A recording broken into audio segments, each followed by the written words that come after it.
Hello everyone, I am Monica. In this video, I will explain Ode on a Grecian Urn, a poem written by John Keats. John Keats was a famous romantic poet. He died at the age of 26 because of TB, but he has left behind a rich and mature poetry. It is thought by critics that if he had lived longer, he have surpassed even Shakespeare. A series of deaths and misfortunes in his life made him a highly philosophical poet. He was a sensuous poet, and his observation was very keen. He was a great lover of beauty. Ode on a Grecian Urn is one of the most famous poems of Keats. This poem was inspired by seeing a Greek urn. Keats says that as compared to the real scenes of life, the scenes on the urn are permanent. Keats says that men die but art remains forever. The poem conveys a philosophical truth that what is true is beautiful and what is beautiful is true. Let's start the poem. Ode on a Grecian Urn. Ode. Ode is a poetic form. Ode is a poem which is addressed to somebody or someone. जब हम किसी को संबोधित करते हुए कोई कविता लिखें तो वो है ode. Ode on a Grecian urn. Grecian Greek देश, अर्न कलश. एक बार किड्स ग्रीक देश के एक म्यूज़ियम में गए, एक संग्रहालय में गए. वहाँ पर उन्होंने एक बहुत ही सुंदर अर्न देखा, एक बहुत ही सुंदर कलश रखा हुआ था संग्रहालय में, उसको देखा. फिर जॉन किट्स ने उस अर्न को संबोधित करते हुए कविता लिखी. And here is this poem. Thou still unravished bride of quietness. Unravished means untouched. Though foster child of silence and slow time. Foster child means गोद लिया हुआ बच्चा. कीट्स अर्न को एड्रेस करते हुए कहते हैं, you are like untouched bride of silence. You are like foster child of silence. हे कलश, तुम एक अनछुई दुल्हन की तरह से हो. तुम शांति और धीरे धीरे बीतने वाले समय की गोद लिए बच्चे हो. मीन्स तुम एक गोद लिए हुए बच्चे की तरह से शांत हो. Sylvan historian. There are some beautiful pictures of natural life on the urn, so the poet calls it a natural historian. हे प्राकृतिक इतिहासकार, who canst thus express a flowery tale more sweetly than our rhyme. Rhyme means poem, कविता. उस earn पर, उस कलश पर अलग अलग तस्वीरें बनी हुई हैं. तो जो जॉन किट्स है वो एक एक करके उन तस्वीरों को देखता है और डिस्क्राइब करता है. तो यहाँ सबसे पहली चीज़ जो जॉन किट्स ने देखी वो है अ फ्लावरी टेल, फूलों की एक टहनी. और वो उस अर्न को, कलश को संबोधित करते हुए कहते हैं कि तुम्हारे ऊपर जो ये फूलों की टहनी बनी हुई है ये हमारी कविताओं से भी कहीं ज़्यादा स्वीट है. What leave fringed legend haunts about thy shape of deities or mortals or of both. Deities means god, देवता. Mortals जो नश्वर है means मनुष्य. The poet raises a series of questions. यहाँ पर जॉन किट्स कई क्वेश्चंस पूछते हैं. वो कहते हैं कि अर्न को एड्रेस करते हुए कि तुम्हारी पत्तियों के किनारे जो शेप बनी हुई है वहाँ कौन सी ऐसी कहानी है जो तुम बताना चाह रहे हो. क्या यह कहानी देवताओं की है या मनुष्यों की है या फिर दोनों की है. इन टेम्पी और द डेल्स ऑफ आर्केडी। ये कहानी टैम्प की वादी की है या आर्किड की वादी की है? ये वादियों के नाम हैं टैम्प एंड आर्किड। तो ये कहानी किस जगह की है? वट मैन और gods are these, what maidens loth, what mad pursuit, what struggle to escape. एक और तस्वीर को देखते हुए जो उस अर्न पर बनी हुई है, जॉन किट्स कहते हैं कि ये आदमी या ये भगवान कौन है? What maidens loth, maiden means लड़कियां, unmarried girl. Loth means without willingness, बिना इच्छा के। What mad pursuit, pursuit means पीछा करना। What struggle to escape, escape means बचना। तो यहाँ विलियम वर्ड्सवर्थ कहते हैं उस तस्वीर को देखकर जो अर्न पर बनी हुई है कि ये पुरुष कौन है, या ये भगवान है या ये देवता हैं। ये लड़कियाँ कौन हैं?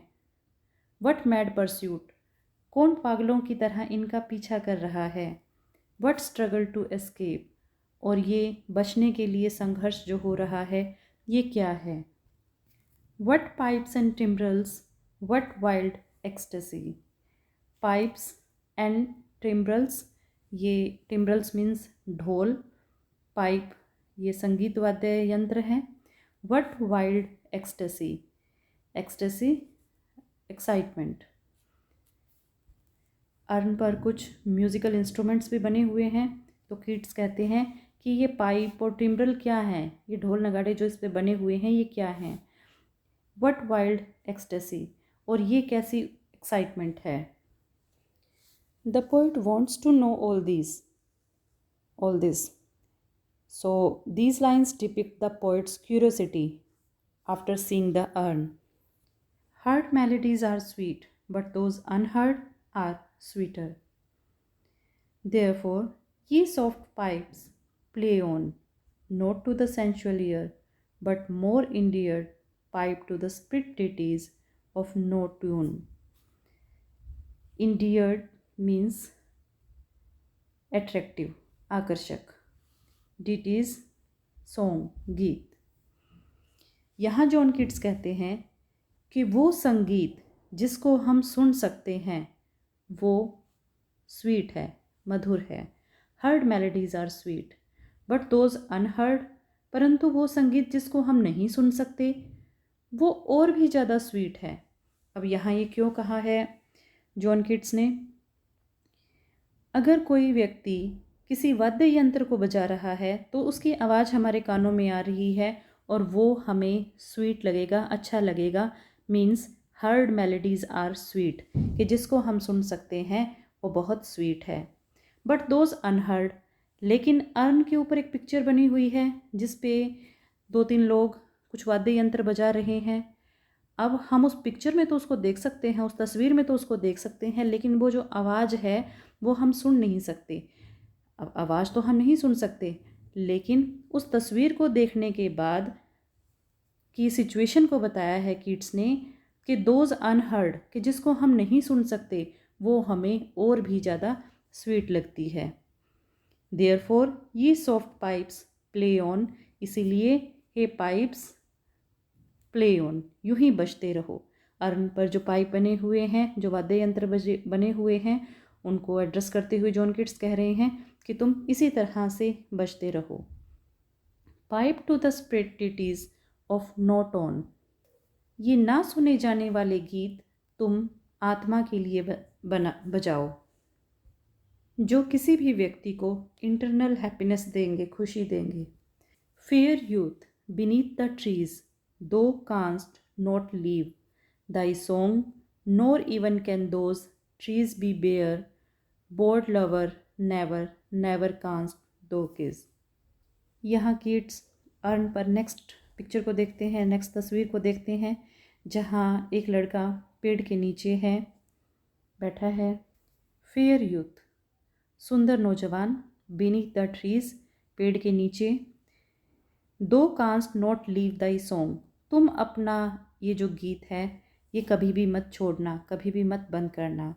Nor even can those trees be bare, तुम्हारे ऊपर वाले पेड़ों पर कभी भी पतझड़ नहीं आ सकती। बेयर मीन्स बिना पत्तों के, कि तुम्हारे ऊपर जो पेड़ है वहाँ पर कभी भी पतझड़ नहीं आ सकती। वो हमेशा यूं ही हरा भरा रहेगा। क्यों हरा भरा रहेगा? जैसे मौसम चेंज होता है तो पेड़ के पत्ते गिर जाते हैं, नेक्स्ट मौसम में नए पत्ते आते हैं। लेकिन अर्न के ऊपर जो पिक्चर बनी हुई है, जो हरा भरा पेड़ बना हुआ है, क्योंकि वो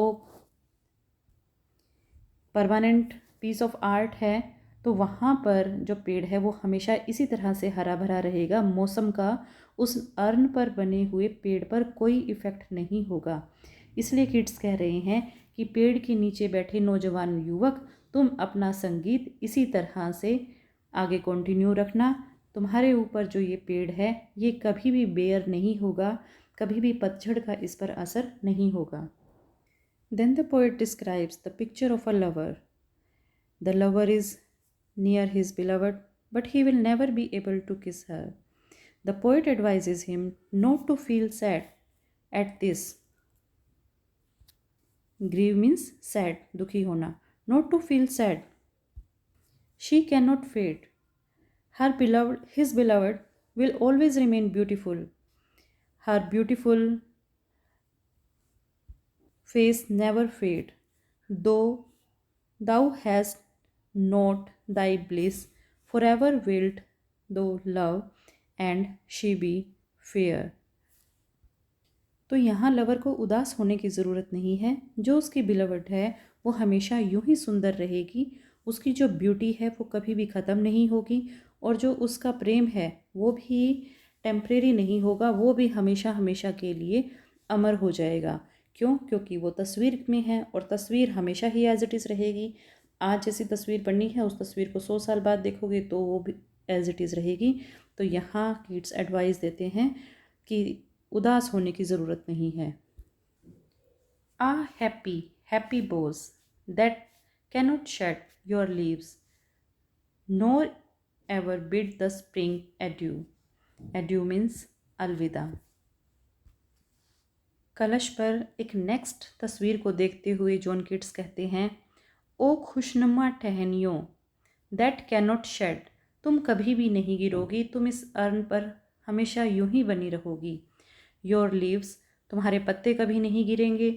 नोर even bid the spring adieu, और तुम कभी भी वसंत ऋतु को अलविदा नहीं कहोगी। And happy melodies and happy melodist unwearied. Melodist means singer, गायक। अनवियर्ड बिना थके हुए। For ever warm, for ever piping songs, for ever new. उस कलश पर एक सिंगर की तस्वीर बनी हुई है, तो उसके लिए किड्स कहते हैं कि उस सिंगर को कभी भी परेशान होने की ज़रूरत नहीं है, क्योंकि वो कभी भी नहीं थकेगा। रियलिटी के अंदर अगर कोई व्यक्ति संगीत बजा रहा है, संगीत गा रहा है, तो एक पर्टिकुलर टाइम के बाद उसे थकान होने लगेगी। लेकिन जो कलश पर तस्वीर बनी हुई है, तस्वीर में एक सिंगर है जो कुछ बजा रहा है, गा रहा है, तो जो वो पाइप बजा रहा है वो बिना थके हुए इसी तरह से बजाता रहेगा। क्यों? क्योंकि वो एक तस्वीर है, और तस्वीर कभी थकेगी नहीं। Contrary to the piper of real life, this piper will never be tired. He will always go on singing songs, and his songs will always remain fresh. So these lines express the idea of permanence of art and transience of life. यहाँ पर ये विचार दिखाया गया है कि जो कला की दुनिया है वो परमानेंट है, स्थायी है, और उसके बिल्कुल विपरीत जो हमारा जीवन है वो टेम्परेरी है, अस्थायी है। More happy love, more happy happy love, for ever warm and still to be enjoyed. Keats urn पर बनी हुई तस्वीर को देखकर कहते हैं कि तुम हमेशा खुश रहोगे, तुम्हारा प्रेम हमेशा खुश रहेगा, हमेशा इसी तरह से वार्म रहेगा, और तुम इसी तरह से इंजॉय करते रहोगे। For ever painting and for ever young, हमेशा ही एक्साइटमेंट से भरा हुआ रहेगा, हमेशा ही यंग रहेगा। All breathing human passion far above, that leaves a heart high sorrowful and colloid a burning forehead, and a parching tongue. Cloyed means थका हुआ, parching tongue खुश्क, टंग जीभ। अर्न पर जो लव दिखाया गया है वो हमेशा ही वार्म रहेगा, यंग रहेगा, और उसके बिल्कुल विपरीत जो एक्चुअल लाइफ के अंदर प्रेम होगा वो दुखों का कारण होगा। क्लोइड थका देने वाला होगा, बर्निंग फोरहेड माथा जलता हुआ प्रतीत होगा, पार्चिंग टंग जीभ भी सूखती हुई लगेगी। तो यहाँ कंपेयर किया गया है अर्न की दुनिया को और वास्तविक जीवन में जो प्रेम है वो दोनों किस तरह से अलग हैं। So these pictures inspire some philosophical thoughts in poet's mind. He realizes that art is superior to life. Art is permanent, whereas life is transient. Who are these coming to the sacrifice? To what green altar? O mysterious priest, leads thou that heifer lowing at the sky, and all her silken flanks with garlands dressed. Keats एक next तस्वीर देखते हैं urn पर जो बनी हुई है। There is the picture of a procession coming to offer animal sacrifice.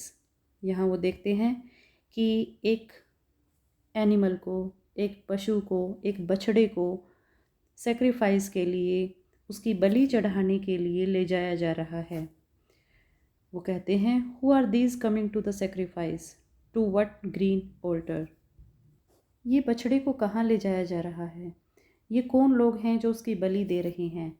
O mysterious priest, mysterious रहस्यवादी, ये रहस्यपूर्ण पुजारी, ओ रहस्यपूर्ण पुजारी, lead'st thou that heifer lowing at the skies, जो ये बछड़ा है ये आसमान की तरफ देख कर रंभा रहा है।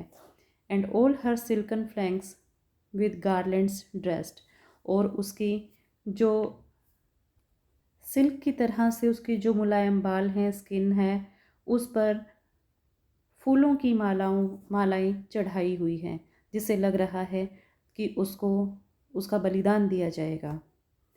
What little town by river or seashore or mountain built with peaceful citadel means किला। जो पोएट है वो हैरान है कि ये लोग किस टाउन से आए हैं। वो टाउन किसी नदी किनारे है या समुद्र के किनारे है, पहाड़ पर है, या किसी शांतिपूर्वक किले के पास है, किले में है। Is emptied of this folk this pious morn. Pious means पवित्र।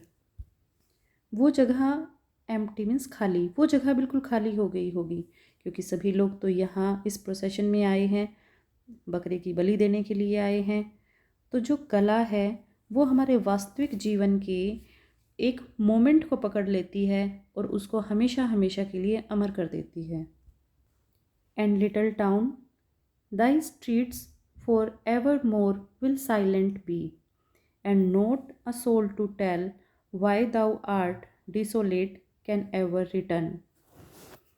एंड लिटिल टाउन, हे छोटे शहर, तुम्हारी गलियाँ अब हमेशा के लिए साइलेंट रहेंगी, हमेशा के लिए खामोश रहेंगी। नॉट अ सोल, कोई भी व्यक्ति यह बताने के लिए नहीं वापस जाएगा कि तुम क्यों सुनसान पड़ी हो, कि तुम क्यों सुनसान हो। मीन्स यहाँ सीन ये है कि एक खाली जगह दिखाई गई है, दूसरी जगह एक बकरे का बलिदान दिया जा रहा है। सभी लोग उस बकरे का बलिदान देते हुए उस जगह में शामिल हुए हैं। तो यहाँ पोएट एज्यूम करता है कि सारे गांव के लोग तो इस ऑल्टर पे आ गए, बकरे का बलिदान देने के लिए वाली जगह पर आ गए। तो उनका जो गांव है, जो भी उनकी जगह है जहाँ पर वो रहते हैं, वो अब सुनसान पड़ी है और वो इसी तरह से सुनसान रहेगी। क्यों रहेगी? क्योंकि वो सारी तो तस्वीरें हैं जो अर्न पर बनी हुई हैं। वो तस्वीरें अपने आप हिलडुल कर एक जगह से दूसरी जगह पर नहीं चली जाएंगी। वहाँ पर जो जैसा बना है वैसा ही रहेगा। तो इसलिए जो जॉन किट्स हैं वो ये कहते हैं कि कोई भी व्यक्ति यह बताने के लिए वापस नहीं जाएगा कि ये जगह सुनसान क्यों पड़ी है। यहाँ पर जॉन किट्स ने फिर से वही बात बताई है permanence of art and transience of human life, कि जो कला की दुनिया है वो परमानेंट है, वो हमेशा ही एज इट इज़ रहेगी, जैसे आज है, आज से बहुत सालों बाद भी वैसे ही रहेगी। जबकि जो ये संसार में और सारी जो भी चीज़ें हैं वो उन पर समय का इफ़ेक्ट पड़ेगा और वो एज इट इज़ नहीं रहेंगी। Last paragraph. O Attic shape, fair attitude with breed of marble men and maidens overall with forest branches and the trodden weed, though silent form, those tease us out of thought as doth eternity, called pastoral. Attic means यूनानी, यूनान देश की। Weed, trodden weed, कुचली हुई घास। पेस्टरल means प्राकृतिक, natural. यहाँ John Keats earn को address करते हुए कहते हैं, ओ एटिक शेप, हे यूनानी अस्थि कलश, हे सुंदर कलश। फेयर एटीट्यूड, तुम में पुरुषों और मेडन्स, लड़कियों की मूर्तियाँ बनी हुई हैं, कि तुम पर मैन और मेडन्स की पिक्चर्स बनी हुई हैं, और तुम्हारे जो बॉर्डर है, कलश का जो ऊपरी किनारा है, बॉर्डर है, वहाँ पर जंगली टहनियाँ और घास बनी हुई है। दो साइलेंट फॉर्म, यद्यपि तुम शांत हो, तुम हमें तर्क वितर्क की दुनिया से दूर, आउट ऑफ थॉट, तर्क वितर्क की दुनिया से दूर एक अनंतता के संसार में ले जाते हो। परंतु तुम्हारी सारी भी जो कहानियाँ हैं, तुम पर जो भी तुम बता रहे हो, उसमें किसी तरह का जीवन नहीं है। When old age shall this generation waste, though shall remain in midst of other woe. वो मीन्स पीड़ा, तकलीफ। जो अब की जनरेशन है, जब वो वेस्ट हो जाएगी, जब वो बूढ़ी हो जाएगी, उस वक्त भी अस्थि कलश तुम इसी तरह से रहोगे। हमारी सभी परेशानियों के बीच, हमारी सभी परेशानियों के बाद तुम अगली जनरेशन की परेशानियों को भी देखोगे। Then art a friend of man to whom thou sayest, तुम उस वक्त भी रहोगे, तुम इस जनरेशन के टाइम में भी हो, और जब नेक्स्ट जनरेशन आएगी तुम तब भी इसी तरह से रहोगे। और उस वक्त तुम कहोगे, beauty is truth and truth beauty, that is all ye know on earth and all ye need to know। और उस वक्त तुम कहोगे कि सुंदरता ही सच है, और जो सच है वही सुंदर है, और इस धरती पर सिर्फ इसी बात को जानने की ज़रूरत है। So in this poem Keats gives the theme of transience and permanence. In this world, many things are temporary, they disappear with the passage of time, but some things are permanent, they remain forever. Life is transient, but art is permanent. The poet describes this idea through the pictures on the urn. His idea will teach man the philosophical lesson that whatever is true is beautiful, and whatever is beautiful is true. So, the poem conveys the idea of transience and permanence. Thank you.